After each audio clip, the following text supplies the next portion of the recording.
Brasil, esta cultura foi relançada sucessivamente. Aqui eu acho que há um argumento perfeitamente consistente. O nosso desenvolvimento, a nossa modernização econômica, paradoxalmente, se deu dentro de um encaminhamento, uma embocadura política patrimonialista, né?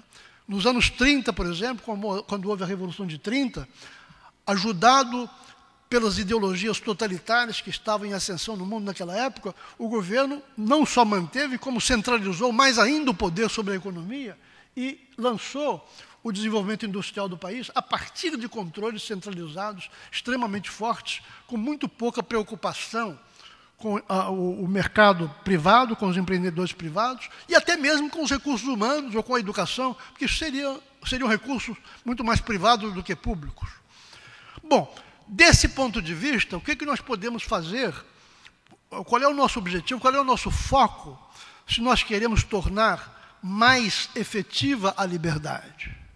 Veja, eu insisto nessa expressão, mais efetiva a liberdade, porque eu não quero transmitir a ideia de que eu sou um negativista, um pessimista com o Brasil. Longe de mim.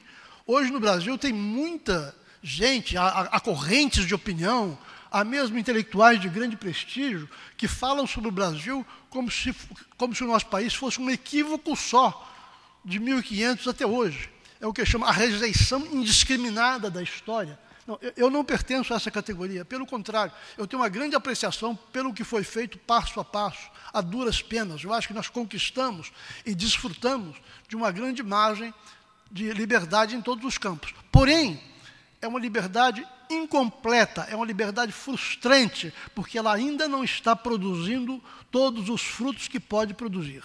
Então, a nossa liberdade econômica, para ficar só num exemplo, graças a esse patrimonialismo que sufoca a economia, ela não é efetiva, porque desde logo nós temos uma estrutura de governo que assambarca 38%, 40% do PIB, que produz esse nível de tributação. Só este problema, só a política fiscal dos governos nos 3 níveis, implica quase que imediatamente jogar na economia informal, que é um eufemismo, né? numa submiséria, numa vida precária, numa vida de semi-legalidade, há milhões de brasileiros que, obviamente, têm talento e têm disposição empresarial, mas que não podem torná-la eficaz para suas famílias, para si mesmos, para a sua comunidade, porque são obrigados, praticamente, a ficar numa situação de subregistro, de sem registro,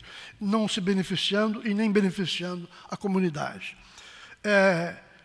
Ao contrário disto, eu penso que, então, aí se impõe a batalha que todo o empresariado brasileiro vem travando, no sentido de medidas que regularizem, que modifiquem essa situação, a reforma tributária, porque o nosso objetivo, na verdade, em última análise, além de melhorar o peso de pobreza, quer dizer, eliminar a pobreza absoluta, além de reduzir as distâncias de renda, eu acho que o objetivo de uma sociedade livre, meio e objetivo, é criar uma classe média numerosa e forte. Uma classe média numerosa e forte, consciente de si, atuando nos fóruns públicos, organizando coisas como essa que eu estou vendo aqui hoje, é um recurso extraordinário, é um fruto da sociedade moderna e é um recurso para manter a sociedade moderna em liberdade. Em segundo lugar, um outro exemplo que eu dou. Nós, no Brasil, temos inscritos nas leis as nossas liberdades, os nossos direitos, e graças a Deus os temos, imagine se não os tivéssemos. Mas a mais elementar das liberdades, nós, na verdade, não desfrutamos. A liberdade de ir e vir, nós não vamos e vimos como gostaríamos de ir e vir, pela simples razão de que a criminalidade no país não permite isto. Acho que aqui é preciso ser bem simples e bem cru. Esta é a verdade. Não há no Brasil, em cidade alguma, uma família, uma pessoa, um casal de namorados que tranquilamente possa sair das 5 voltas no quarteirão, porque a insegurança é absoluta no país. Isto tem a ver com os malfeitos da economia, com o governo que não entrega serviços proporcionais ao que a sociedade paga como impostos.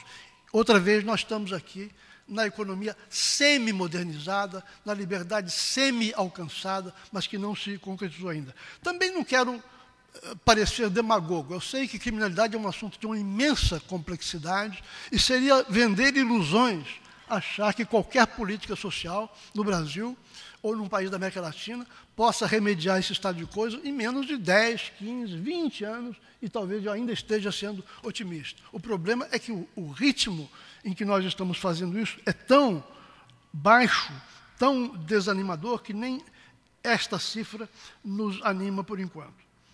Terceiro, eu queria dizer alguma coisa sobre o campo que me é mais familiar, que é o da política.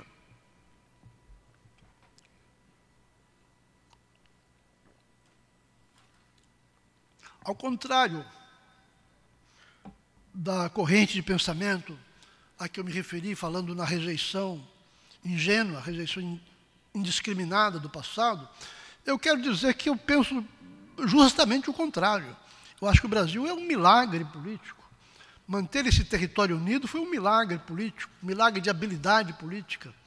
A Constituição de 1824, que nos tirou do absolutismo português e nos colocou num Estado representativo, é claro, com muita farsa, muita comédia, muita corrupção, mas tirou do absolutismo e colocou no Estado representativo. No exato momento em que esta mudança estava se processando na Europa. Não pensem que a Europa se adiantou muito ao Brasil nesse particular. Bom, isto foi um momento de genialidade política que nos rendeu belos frutos nesses 200 anos.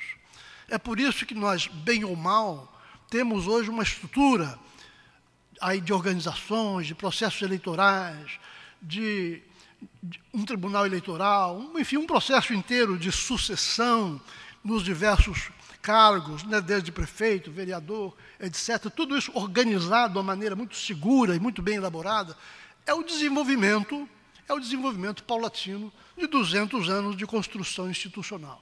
Acho que é preciso reconhecer esse fato antes de começar qualquer crítica. Ao contrário de alguns amigos petistas que eu tenho, eu não acho que a democracia brasileira começou 25 anos atrás. Eu acho que começou 200 anos atrás, quando nós administramos bem a passagem do absolutismo para o Estado representativo. É sempre bom lembrar que a maior maravilha da antiguidade, que foi o Império Romano, que operou verdadeiros milagres nos mais variados campos, uma das razões principais de ele não ter sobrevivido e ter decaído é que ele não conseguiu jamais resolver um problema político fundamental, ter uma regra de sucessão. Nunca houve no Império Romano uma regra de sucessão que fosse acatada e que funcionasse para a sucessão dos imperadores. Não ter uma regra de sucessão estabelecida é quase o mesmo do que não ter nenhuma instituição política, porque esta é a regra fundamental do sistema político. Nós temos dado provas de que tivemos 2 ditaduras, mas elas mais validaram o meu argumento do que invalidaram, porque quando elas terminaram, os processos que nós já conhecíamos de eleições, de sucessões eleitorais, foram restabelecidos. Então, o que saiu do caminho foram as ditaduras, não foi a gradual evolução das instituições representativas e sucessórias.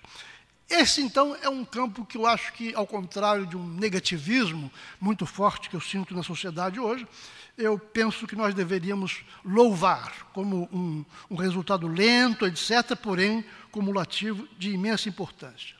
Em vez de destruir instituições, nós temos que construir instituições.